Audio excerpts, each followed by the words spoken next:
Hello friend, कैसे हो? तो मैं हूँ शाहनवाज। असल इन लोग का काम ये होता है कि बड़ा बड़ा पर्वत पे चढ़ने का, जो कि थोड़ा सा भी देर नहीं करता ये लोग चढ़ने में। बैकी और उसका हस्बैंड डैन को देखते हैं क्योंकि ये पहाड़ पे चढ़ रहा होता है। जब पहाड़ पे चढ़ता है तो वहाँ पे देखता है कि एक घोंसला होता है परिंदा का। जैसे ही डैन वहाँ पे हाथ रखता है, एक पक्षी फौरन से निकलता है। पक्षी को निकलने की वजह से उनका बैलेंस जो होता है वो बिगड़ जाता है, वो रस्सी से लटक जाता है। यहाँ पे उसका बैकी और उसका दोस्त भी होता है एक, वो दोनों उसको बहुत ही बचाने का कोशिश करता है लेकिन नहीं बचा पाता। वो नीचे गिर करके सीधे मर जाता है। और कुछ दिन बाद का सीन देखते हैं, जो कि बैकी अभी तक डैन की हड्डियों का राख जो होता है अपने पास रखी होती है, उसका अंतिम संस्कार नहीं किया होता है। और ये इधर आकर के बहुत ही ज्यादा डिप्रेस हो जाती है। उसका डैड भी उसको समझाता है, बहुत ही नहीं समझ में आता है। तब इसका वही एक फ्रेंड आता है मिलने के लिए, बोलता है कि कब तक तुम ऐसा ही रहोगी, चलो घूम करके आते हैं, कहीं चढ़ाई करेंगे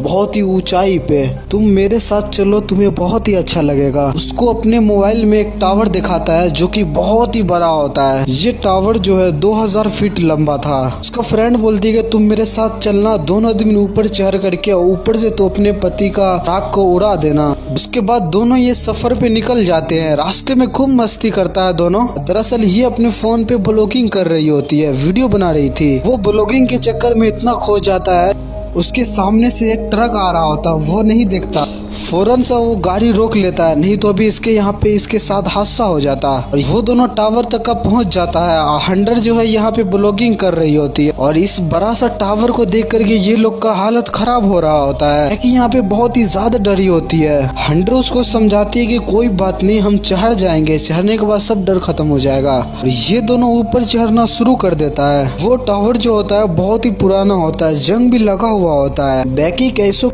डर डर के चढ़ रही होती है। के बाद ये लोग आधे टावर पे चढ़ जाते हैं और ये लोग बहुत ही ऊंचाई पे चढ़ गया था। जब बैकी का नजर नीचे जाता तो बहुत ही ज्यादा डर जाती है। जब हंटर देखती है कि उसको डरा हुआ तो वो सीढ़ी को हिला करके उसके साथ मजाक करती है। के बाद ये लोग कैसो कैसो करके पूरे ऊपर तक का चढ़ जाती है। सीढ़ी का एक नोट भी गिर जाता है, इसके बारे में ये लोग को नहीं पता चलता। और ऊपर चढ़ने के बाद ये लोग बहुत ही मस्ती कर रही होती है। हंटर जो थी वो वीडियो भी बना रही थी। उसके बाद ये तय करता है कि नीचे जाएगी, ऊपर से लटकेगी और ये फोटो खींचेगी। और उसको डर लग रहा होता लेकिन फिर भी वो ना नहीं बोल पाती। यहाँ पे वैकी अपने पति का राख जो रख रखी थी वो हवा में उड़ा देती है। और ये लोग बहुत ही एंजॉय करने के बाद सोचती है कि अब नीचे जाया जाएगा। पहले वैकी उतरती है, जैसे ही वो सीढ़ी पे पाँव रखती है सीढ़ी झुक जाता है, जिसके कारण वो सीधे नीचे जाकर लटक जाती है। उसका बैग जो है नीचे जाकर के लटक जाता है कंटीना पे, लेकिन हंटर ने उसको बचा लेती है। उसके बाद वो अपना फोन निकालती है, लेकिन उतना ऊंचा पे टावर भी नहीं होता। जिसके बाद उसको ऊपर में वहाँ पे एक दूरबीन और एक फेयर लाइट मिलता है। और हंटर देखती है कि उसके टांग पे जख्म हो गया है जो कि नीचे गिरा था। जख्म पे पट्टी बांध देता है ताकि खून बाहर ना निकले। उसके बाद हंटर अपने मोबाइल में एक मैसेज लिखती है और मोबाइल को नीचे कर देती है। वो मैसेज पोस्ट हो जाएगा और इसका डैड उड़ा आकर के बचा लेगा इसको। उसके बाद ये लोग तय करती है कि अपने फोन को नीचे फेंक देगा, वो जूते में डाल करके, और वो जूता सीधे नीचे जाके गिरता है। नीचे एक आदमी भी होता है जो कि फोन पे लगा हुआ होता है, उसके पास एक डॉग भी होता है। वो देख लेता, वो कोई भी रिस्पॉन्स नहीं करता, वो वहां से चला जाता है। टाइम गुजरते गुजरते रात हो जाता है। रात होता है तो ये फेयर गन चलाता है ऊपर, और तभी उसको दो आदमी दूर से देख लेता है लेकिन उसका मदद नहीं करता। जो आदमी उसको दूर से देखा तो वो आकर के उसकी गाड़ी को चुरा करके वो वहां से चला जाता है। ये लोग ऊपर में बहुत ही सोने की कोशिश करती है लेकिन चाह के भी ये नहीं सो सकती, क्योंकि इतने ऊंचाई पे अगर थोड़ा सा भी बैलेंस इधर उधर हुआ ये फौरन नीचे गिर जाएगी। और जब सुबह हो जाता है तो हंटर तय करती है कि वो बैग लाने के लिए खुद ही नीचे जाएगी। जब नीचे जाती है तो उसका रस्सी ऊपर पूरा हो जाता है, वो बैग तक का भी नहीं पहुंच पाता। उसके बाद हंटर सीधे रस्सी को लटक करके सीधे एंटीना पे कूद जाती है। उसके बाद वो बैग को रस्सी में बांध करके और वो एक लंबा छलांग लगाती है और वो फौरन रस्सी को पकड़ लेती है। और जब धीरे धीरे ऊपर चढ़ रही होती है और तभी रस्सी छूट जाता है उससे। बैकी ये सब देख करके बहुत ही उदास हो जाती है, वो रोने लगती है। और जब वो इमेजिन कर रही होती है तभी वो नीचे देखती है तो हंटर नीचे में रस्सी पे लटक रही होती है। वैकी पूरे ताकत लगा करके वो रस्सी को खींचती है और हंटर को ऊपर ले आती है। उसके बाद रात हो जाता है। और रात को वैकी देखती है कि उसका दोस्त हंटर नीचे गिर करके मर गया है, जो कि नीचे उसको चील नोच नोच करके खा रहा है। वो फौरन जाग जाती है। वो दरअसल वो ख्वाब देख रही थी और जब उठती है तो ऊपर देखती है कि लाइट को जलता हुआ। इसके दिमाग में आइडिया आता है ऊपर जा करके ड्रोन को चार्ज किया जाएगा। जब सुबह हो जाता तो बैकी ऊपर चढ़ करके वो ड्रोन को चार्ज करती। वो जब तक लटका रहता है जब तक ड्रोन चार्ज नहीं हो जाता। उसके बाद ये नीचे आता है और एक खत लिखता है और खत लिख करके वो ड्रोन में लगा करके ड्रोन को उड़ा देता है और वो ड्रोन उड़ते उड़ते एक घर की तरफ जा रहा होता है। इससे पहले कि वो घर तक पहुंचता कोई गाड़ी वाला उस ड्रोन को सीधे उड़ा देता है, जिससे कि ड्रोन फौरन खराब हो जाता है और इसका ये कोशिश भी यहाँ पे नाकामयाब हो जाती है और ये यही उम्मीद में बैठी होती है कि कोई इसको बचाने के लिए आएगा। बैकी का हालत बहुत ही ज्यादा खराब हो गया था। भूख प्यास धूप बहुत दुख में होती है ये। इसके बाद वो हंटर को बोलती है अपना जूते देने के लिए ताकि वो अपना फोन को नीचे फेंक सके और यहाँ पर हम देखते हैं कि वो वहाँ पे हंटर होती ही नहीं है। वो तभी गिर गई थी नीचे जब बैग के साथ लटकी थी। दरअसल ये उस टाइम से अपने आप को इमेजिन कर रही थी ताकि ये अपने आप को अकेला ना फील करे। जब वो नीचे देखती है तो हंटर का लाश नीचे गिरी होती है, जो कि उसको चील नोच नोच करके खा रहा होता है। उसके बाद वो अपने डैड के लिए एक मैसेज लिखती है और बहुत ही ज्यादा रोती है और तभी सुबह हो जाता है। इसको यहाँ पे एक दिन और गुजर गया है और जहाँ पे से उसको खून निकल रहा होता है तभी वहाँ पे एक परिंदा आता है और वो पक्षी जैसे ही खा रहा होता है फौरन से वो लड़की उसके गर्दन पकड़ करके नोच के खा जाती है, क्योंकि इसको बहुत ही ज्यादा भूख लगा हुआ था। उसके बाद जब वो खाती है तो उसे थोड़ा सा ताकत मिलता है।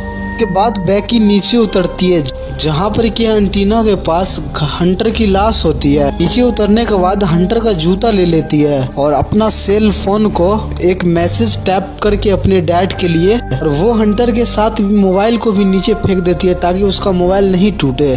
और इधर देखते हैं बैकी के डैड बहुत ही ज्यादा परेशान हो रहे थे, अपनी बेटी को ढूंढना चाहता है और तभी उसका डैड वहाँ पे पहुँच जाता है। वो देखता है कि एक लाश नीचे गिरा हुआ है, इसको लगता है उसी का बेटी का है। वो नीचे में जो लाश था वो हंटर का था, जो कि उसको पुलिस वाला ले जा रहा होता है। उसके बाद ये अपनी बेटी को देखते हैं, उसका बेटी आता है फौरन अपने डैड का गले लग जाता है। इससे बहुत ही सुकून मिलता है कि उसका बेटी जिंदा है। कहानी के स्टार्ट में हम दो कपल को देखते हैं जो कि कहीं जा रहा होता है। इसमें से हस्बैंड का नाम एलिक होता है, उसकी वाइफ का नाम नोरा होती है। जब ये दोनों जा रही होती है नोरा अपने हस्बैंड से बोलती है कि बहुत ही ज्यादा थक गई, क्यों न किसी होटल में रुक करके आराम कर लिया जाए, सुबह फ्रेश होकर के अपने रास्ते पे निकल जाएंगे। उसका हस्बैंड भी बहुत ही ज्यादा थका हुआ होता है, इसी वजह से उसका बात मान लेता है। एक होटल पे कार को रोकता है और जब ये लोग होटल के बाहर जाता है तो ये लोग देखता है बहुत ही अजीब चीज, क्योंकि वहाँ पे दूर दूर तक का एक भी इंसान का नामो निशान नहीं होता।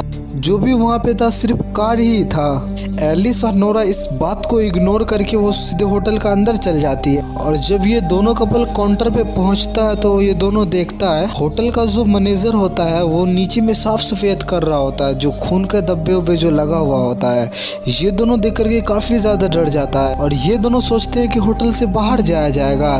इससे पहले कि वो होटल से बाहर जाता ये होटल का मैनेजर फौरन उसके पास आता है। वो दोनों कपल को मना लेते हैं कि आप रात में यूं ही रुक सकते हो। मैनेजर बहुत ही रिक्वेस्ट करता है, इसी वजह से ये दोनों मान जाता है एक रात रहने के लिए। कुछ टाइम गुजरने के बाद ये दोनों अपने रूम में सोने की कोशिश कर रहा होता है। जब ये सो रहा होता है तो एक आदमी मास्क लगा करके उसके पास आ जाता है और उसके हाथ में हथौड़ा भी होता है। उसको लेकर के वो दोनों के सर पे जोर से वार करता है, जिसकी वजह से ये दोनों फौरन बेहोश हो जाता है। जब इसकी आंखें खुलता है तो इसके सामने कुछ लोग होता है जो कि मास्क पहने हुआ होता है। ये दोनों कपल को एक पिंजरे में कैद करके एक जगह ले जाता है, एक रूम में, और वहां जाने के बाद हम देखते हैं कि इसके जैसा और भी बंदे लोग को ऐसा ही कैद करके रखे हुआ है। इसमें जितना सारा लोग होता है ये सब वही होता है जो इस कमरे में रूम लेने के लिए आता है। उसके बाद वहाँ पे 3 लोग आता है जो कि वो तीनों मास्क पहना हुआ होता है। वो नोरा के पास वाले रूम में एक लड़की के पास जाता है और ये लड़की का हाथ पांव को बांध देता है और देखते ही देखते वो लड़की का ये तीनों बंदा हाथ पांव को बहुत ही बेदर्दी से काट देता है। उसके बॉडी में जितना सारा ऑर्गन होता है सभी को काट काट करके एक बाल्टी में रख देता है।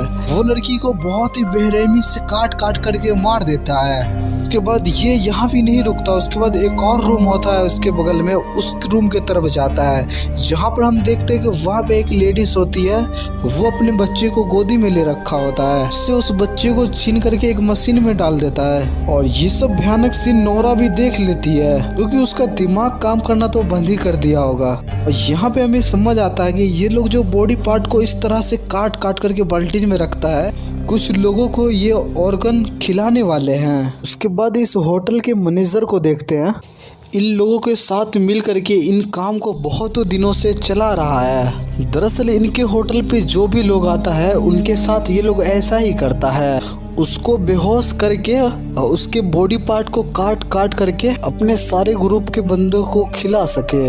ये लोग जो है कैनिवल ग्रुप होता है, जो कि नोरा एलिस को लेकर के भागने में कामयाब हो जाती है। जब ये दोनों भाग रहा होता है, एलिस का पैर एक ट्रैप पे फंस जाता है, जो कि बहुत ही बुरी तरीके से जख्मी हो जाता है। नोरा उसे निकालने की कोशिश भी करती है और तभी नोरा के पीछे से मास्क पहने हुआ लोग आता है, जो कि नोरा उसे देख करके फौरन छुप जाती है। और वो लोग जो मास्क पहने हुआ होता है, जब वहाँ पे आता है, वो देखता है एलिक्स ये कंडीशन में है, तो फौरन वहाँ से एक पत्थर उठा करके उसके सर पे दे मारता, जिसकी वजह से वो फौरन वहीं पे मर जाता है। नोरा अपने पति को मरते हुए देखती है, बहुत ही इमोशनल हो जाती है, रोने लगती है, वो कुछ भी नहीं कर सकती। और तब वो पीछे वाले रास्ते से भागना शुरू कर देती है। और जब भाग रही होती है तो उसे एक बस नजर आता है और नोरा भाग करके जाती है, वो बस के अंदर चढ़ जाती है, बैठ जाती है। नोरा को पता नहीं होता है जो चंगुल से वो बच करके भाग के आई है वही चंगुल में जाके फंस गया है। जब नोरा पीछे मुड़ करके देखती है तो वहाँ पे बहुत सारा लोग होता है, जो कि माँ से लगा करके बैठा हुआ होता है। दरअसल ये लोग भी वही लोग हैं, कैनिवल। और ये सीन को दिखाते हुए मूवी यहीं पे खत्म हो जाता है।